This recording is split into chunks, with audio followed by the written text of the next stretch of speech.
Fala pessoal, tudo bem? Bom, hoje, diante de muitas dúvidas que eu tenho visto por parte de todas as pessoas a respeito dessa reabertura do comércio aqui em Brasília, da possibilidade, aí vem uma decisão, suspende a abertura, aí vem uma outra decisão e suspende a suspensão da reabertura. Então, diante disso, eu quero hoje comentar com vocês aqui de forma muito rápida, de forma muito clara e didática, o que está acontecendo. Qual o principal cerne dessa questão? Eu estou com as duas decisões aqui no meu computador, vou passar para vocês a situação que aconteceu na primeira decisão e vou dizer para vocês o que se passou na segunda decisão. E também, ao final, vou dar minha opinião do que eu penso a respeito disso. Imagino que alguns já saibam, mas ao final vou fazer isso e vocês vão entender o porquê. Beleza? Então, antes de tudo, já curte. No final, comenta, encaminha também para um amigo que não tenha entendido essa situação toda e queira compreender um pouco melhor o porquê dessa confusão. E vamos agora adentrar. Bom, pessoal, a primeira decisão, ela foi publicada, ela saiu, na verdade, ela foi assinada no dia 8 de julho, né? E aí todo mundo já tomou ciência desde já. Basicamente o seguinte, se trata de uma ação popular, tá? A ação popular, como eu vou dizer para vocês aqui, na própria decisão, esse primeiro magistrado aqui de primeira instância que deferiu a suspensão, ele já começa preliminarmente sustentando o cabimento da ação popular para questionar o referido decreto. Ele até coloca que a ação popular tem natureza constitucional, qualquer cidadão em nome próprio na busca da defesa de interesse difuso da coletividade de forma preventiva ou repressiva poderá evitar lesão ou pretender a invalidação de ato comissivo ou omissivo ou contrato administrativo lesivo ao patrimônio público, à moralidade administrativa, que é o objeto da presente ação popular, ao patrimônio histórico-cultural e ao meio ambiente. Tá? Isso aí são termos da Constituição. Artigo 5º, inciso 73, acredito que seja isso. E aí ele fala que... Tá, só para vocês entenderem que a ação popular, basicamente, então, qualquer um do povo pode adentrar em juízo questionando algum ato administrativo que venha a lesar o erário público e possa ir de encontro aos interesses coletivos. Basicamente aqui essa ação popular, o que ela visa? Suspender os efeitos do decreto 40.939, que foi o decreto que tratou da reabertura do comércio aqui no Distrito Federal. E aí, de pronto, os autores dessa ação, eles já sustentam que a ação popular seria um instrumento cabível, para que o judiciário exerça o controle sobre esse ato, proferido pelo chefe do executivo, pelo governador, e ele alega que afronta o princípio da moralidade administrativa, primeiro porque ele diz que houve poucos dias antes a decretação aí de um estado de calamidade, aqui no Distrito Federal. E isso por si só já traria uma incongruência. Como que você decreta um estado de calamidade e depois você diz que há a possibilidade de reabertura de comércio? Esse é o primeiro ponto que ele traz para a ação popular. Então, pessoal, basicamente ele finaliza aqui essa preliminar asseverando acerca da possibilidade de se questionar tal decreto pela via de ação popular e não pelo controle de constitucionalidade, por ser uma mera falha, uma mera crise de legalidade, fazendo inclusive menção ao poder de polícia do Estado e que esse poder pode ser objeto da referida ação popular. E aí então ele passa a adentrar ao mérito da demanda, onde ele faz aqui um breve resumo, que no dia 26 de junho, no uso de suas prerrogativas, foi declarado estado de calamidade, e ele até cita causada, cujo objeto é fiscal, ou seja, essa decretação de calamidade ela tem objetivo meramente fiscal, não significa que a saúde esteja em colapso, tá? É importante que as pessoas saibam disso. Por que que ela tem caráter meramente fiscal? Porque ela vai permitir, como aqui na decisão ele mesmo coloca o seguinte, cujo objeto é fiscal em razão do desequilíbrio das contas públicas.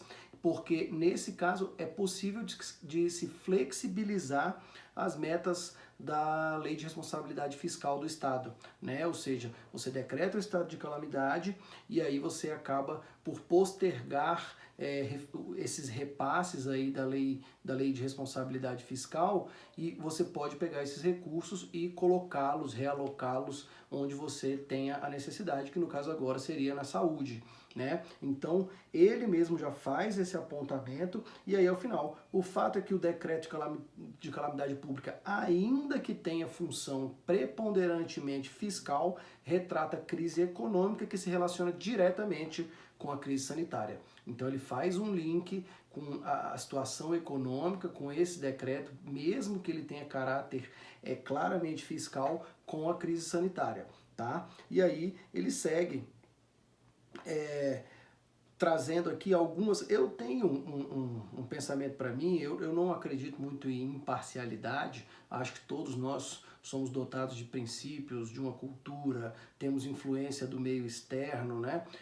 Então a gente carrega tudo isso quando vai tomar uma decisão na nossa vida, independente dela ser profissional ou não. Então o que eu vi no desenho dessa decisão aqui, isso é uma impressão minha com experiência, tá? É que ele já tinha um posicionamento tendencioso a ser contra a reabertura do comércio e acabou por fazer alguns links, tá? Com esse pensamento dele. Por exemplo, em um determinado momento ele coloca assim: ocorre que as medidas de segurança e protocolo de saúde no auge da contaminação e com os leitos no limite máximo da capacidade de ocupação são necessários, mas não suficientes para evitar o colapso do sistema de saúde. O conteúdo do decreto em si considerado não merece censura, mas o momento da flexibilização e a ausência de um estudo técnico sobre a pertinência de reabertura nesse período crítico é que merecem reprovação. Ou seja, ele faz a menção aqui, você vai ver isso muitas vezes na petição, que eu vou tratar com vocês aqui, na decisão, perdão, ele fala que com leitos no limite máximo de capacidade.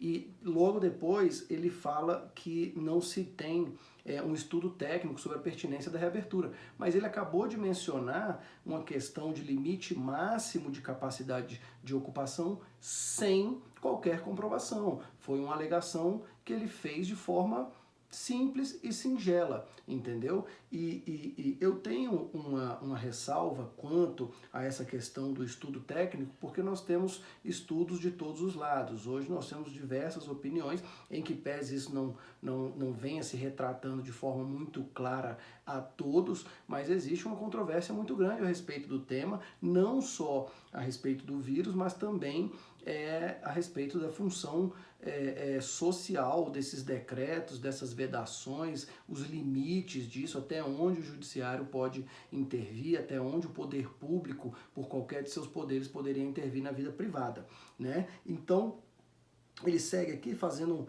uma série de manifestações aqui a respeito de leitos de UTI, capacidade máxima que se tem que usar nesse momento, inclusive os leitos das UTIs privadas, né? E depois ele volta, fala da questão da moralidade administrativa, que ela tem ligação com a necessária proteção ao patrimônio público, e por aí vai. Então ela fala assim: os atos de polícia possuem discricionariedade, mas quando não há razoabilidade, se torna questão de ilegalidade. Então você vê que ela conseguiu fazer esse link, o que faz sentido até, tá? Eu discordo, mas faz sentido, em que pese o governante tenha o poder da caneta de resolver, né, ali aquela questão de fazer uma determinação, seja para ficar em casa ou para sair, isso é passível de controle por via judicial, caso haja alguma ilegalidade, né? E aí, mais uma vez, ele fala que no caso, a decisão administrativa não pode ser dissociada de estudos sanitários, não há essa opção. Isso, palavras da decisão, tá? Palavras do magistrado. Repito, existem estudos diversos. existem posicionamentos favoráveis ao isolamento, contra o isolamento, então é muito complicado essa decisão. Não estou aqui dizendo o que é certo e o que é errado, tá? Mas eu digo que assim, o simples fato de haver uma solicitação de estudos é complexo, temerário e pode ser inclusive, pode postergar uma situação que vai impactar em toda a atividade do Distrito Federal, né? Porque você tem estudos de todos os lados, então ela não pode só apenas condicionar a sua resposta, como várias vezes ele fez aqui, a apenas isso, entendeu? E aí, basicamente com isso, ele fala que não há dúvida da existência de elementos que indicam a probabilidade do direito, né, do direito de se suspender o decreto, né, em razão da preservação da moralidade administrativa, do patrimônio público e da tutela da saúde pública. Ele dá a devida urgência a essa decisão, né, que é um requisito processual necessário para que seja concedida essa antecipação de tutela, esse pedido liminar, e aí ele defere a liminar para determinar que o réu, no prazo de 24 horas, apresente os estudos, né, e que não surta efeitos esse decreto, né, e aí estipula uma multa de R$500 mil e uma série de outras questões pró-formas aqui inerentes ao processo, tá? E aí, isso aconteceu no dia 8, meio-dia, né, 11h58 é o horário aqui dessa decisão, uma decisão dada pela 2ª Vara de Fazenda Pública, pelo Dr. Daniel Eduardo Branco, juiz de direito. E aí, pessoal, para explicar para vocês, fazendo um link rápido, essa ação popular, ela tem um rito de processo de conhecimento. Então, foi apresentada uma petição inicial com essas alegações, né? Foi entendido que existia uma urgência nessa decisão, existia fumus boniuris, fumaça do bom direito e periculo in mora, o perigo da demora, ou seja, você tem a possibilidade realmente desse direito ser tutelado, né? E você tem a possibilidade de, caso ele não seja, riscos aconteçam, né, para outrem, para a pessoa que está pleiteando ali, no caso aqui, a sociedade, né? Então, entendido isso, ele deferiu, né, essa antecipação de tutela, que não é uma análise de mérito propriamente dito, porque o mérito vai ser analisado na sentença, né? Isso aqui, basicamente, é uma decisão não terminativa, uma decisão interlocutória. Dessa decisão interlocutória, cabe agravo de instrumento. Agravo de instrumento é um recurso que vai ser peticionado atacando essa decisão, atacando os argumentos dessa decisão, né, questionando esses argumentos, e quem vai apreciar é um relator, um desembargador de 2ª instância. Né? Ele já não é mais um juiz de primeira instância, na 2ª instância, então, ele vai ser sorteado e vai relatar esse agravo de instrumento. Dada a urgência, né, do caso, logo no dia 9 de julho, ontem, às 21h20, o desembargador Eustáquio de Castro, que é não tem a turma aqui agora na decisão, mas esse desembargador, ele, dada a urgência do caso, tão logo deu a decisão dele, né? Essa decisão, em princípio, ela não analisa o mérito do agravo, ela vai analisar a possibilidade de efeito suspensivo para suspender os efeitos daquela decisão que foi proferida anteriormente. Então, pronto. Tá? Dada essa situação processual, que eu acho que vocês entenderam agora, quem não tem o convívio com o direito, o desembargador ele passa a analisar, né? Ele de pronto já coloca o dispositivo da primeira decisão, né?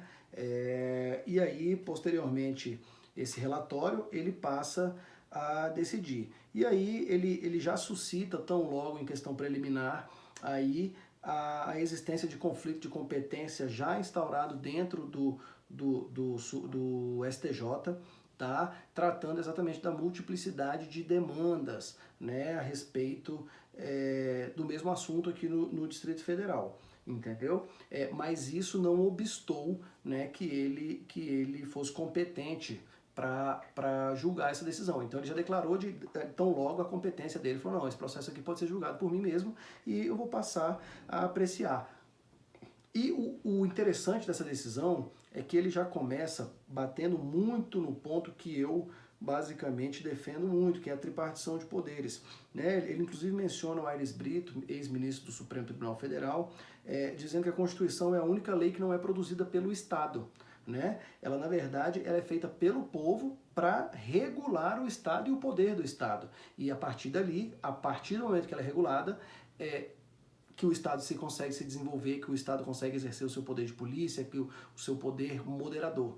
Tá? Então, ele fala dessa tripartição de poderes aqui, segue por um tempo, cita Locke, Aristóteles e chega em Montesquieu. Montesquieu é muito importante,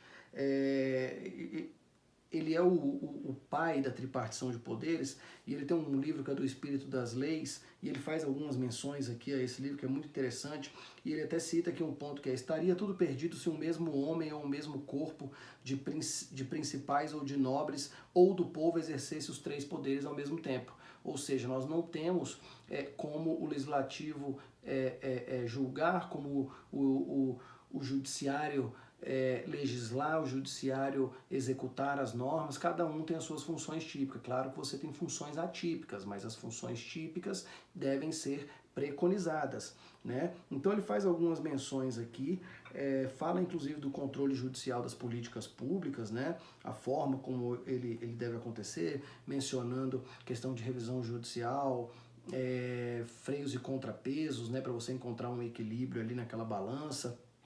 Então, basicamente, ele fala também aqui do julgamento recente do STF, da ação direta de inconstitucionalidade, ação 641, onde foi declarada a competência concorrente de União, Estados e municípios para legislar sobre os assuntos inerentes às políticas públicas de controle da pandemia. Né? Então, ele tirou esse poder único da mão do Estado federal e, concorrentemente, passou para os demais entes da população. Então ele já assevera aqui a competência do governador do Distrito Federal nos termos da chancela dada pelo STF, entendeu?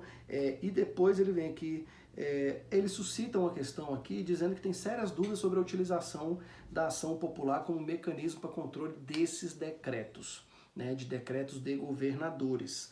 Ele até fala que como expressão de poder de polícia, os decretos são abraçados pela presunção de idoneidade e exige de quem pretende as suas anulações a prova da existência de tal ilegalidade, não o contrário, como defendido na primeira decisão. Né? Ele aqui até cita, exigir do poder público a prova da legalidade não é viável. Quem tem que comprovar a ilegalidade é quem está suscitando-a.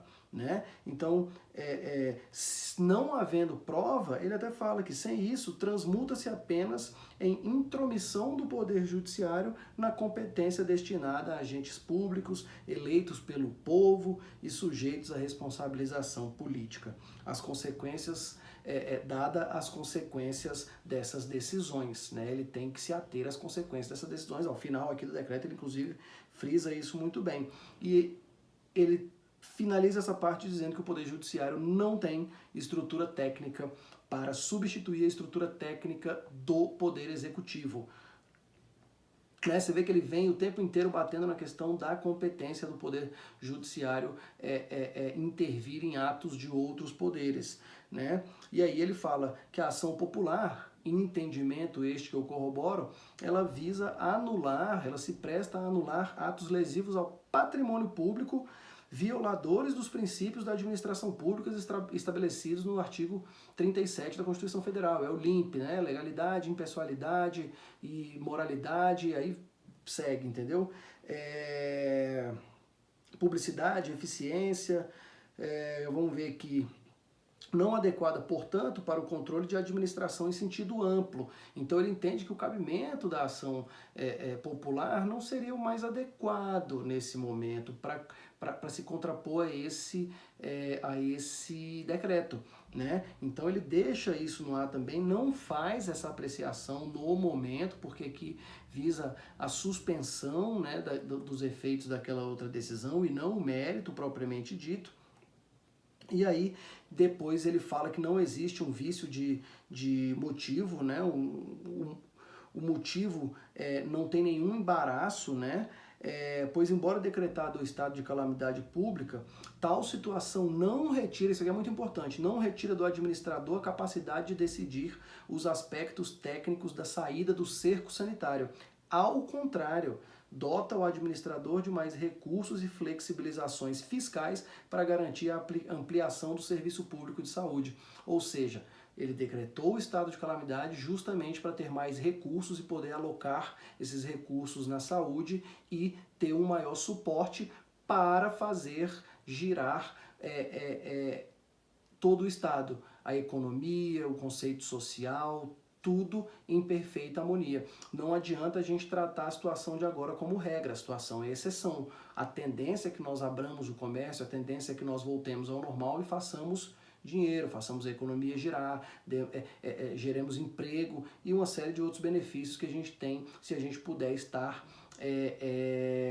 em perfeita atividade econômica, né? Então, ele conclui dizendo que conclui pela impossibilidade do Poder Judiciário interferir no mérito da abertura das atividades econômicas e demais medidas para a criação de isolamento social, cabendo ao chefe do Poder Executivo decidir sobre elas, e ele bota em negrito, arcando com as suas responsabilidades. Né? A interferência judicial provoca insegurança jurídica, desorientação na população e, embora fundada na alegação de atendimento ao bem comum, pode justamente feri-lo. Foi excelente, primordial ele dizer isso aqui.